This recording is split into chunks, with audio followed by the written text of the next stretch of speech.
लागल पियसिया हे मैया देह भेलै कहमा जो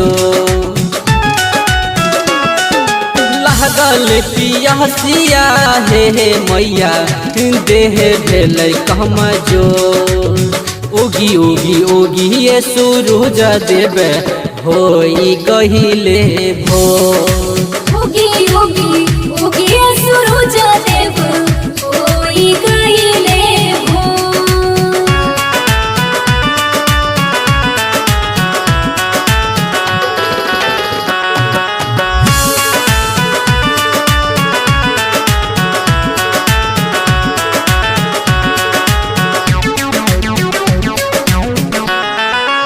अंगनली पही बहु हे मैया दहुरा सहजही बौ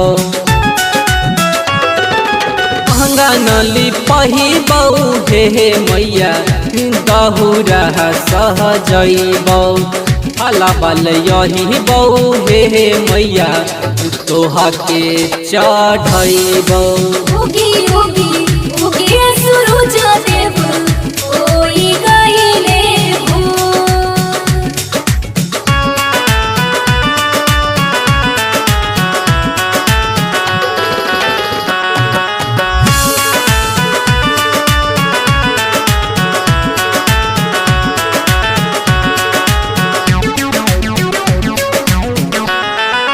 कह पता शरीरिया हे मैया गोरे लाल कहे कल जो